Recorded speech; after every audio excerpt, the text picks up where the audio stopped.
This is my self-directed brief 6 degrees of separation sketchbook for second year. On the mantelpiece is what I've called this project, and it's inspired by a lecture from Gwen Bainan on hidden Welsh culture in the home, specifically using the Welsh dresser as a way that people hid their culture and traditions in plain sight. My collections have taken inspiration from artists like Lucian Day, as well as mid-century modern interior design, including colours and furniture. I looked into the cabinet of curiosities, as well as illustrator artists like Nina Chabarati.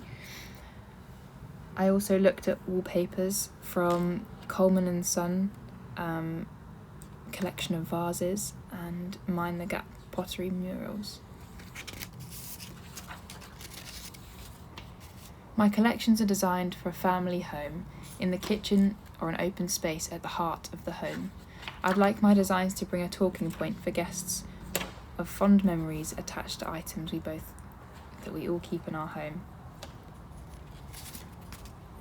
I made this project more personal by drawing objects and shelves, cabinets and mantelpieces from friends and neighbours' houses. This was such an amazing experience to sit and draw in the heart of their homes. It became a journey of discoveries, bringing connection and closeness to everyone I spoke to about different items that they've kept for different reasons in their homes. It brought a sense of vulnerability, and this is what inspired my collection. I've tried to capture this in my wallpapers and fabrics.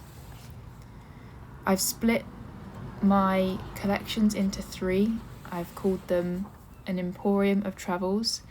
This has embraced fun colours, a bit of creativity and chaos within,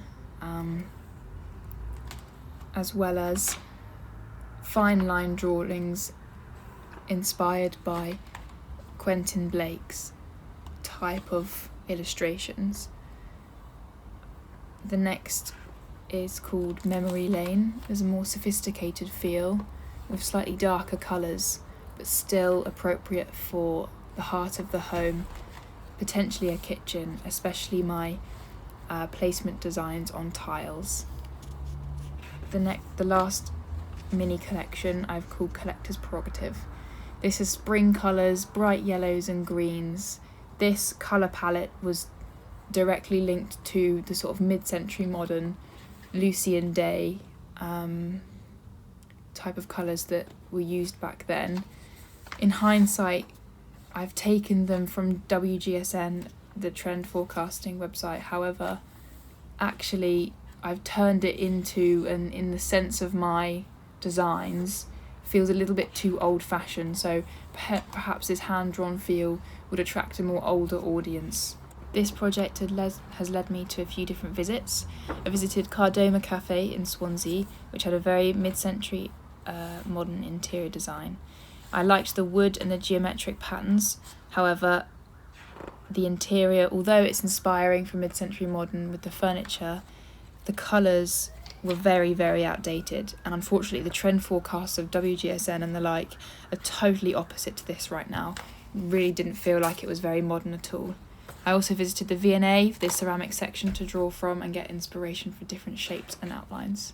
The practical skills that I have included in this project include lino printing, using the digital fabric printer with different colours, 2 colour separation screen prints, and trying to draw in half drop repeats. In conclusion, I've enjoyed this project and got quite into the narrative behind it. I've improved my confidence in designing in Photoshop, including placement designs and understanding the meaning of collections, hero designs and coords. My confidence has definitely grown throughout my designs. However, my time management meant that I would like to have had more practical outcomes, for example, trying the UV print onto tiles and maybe some linen fabrics and ceramics.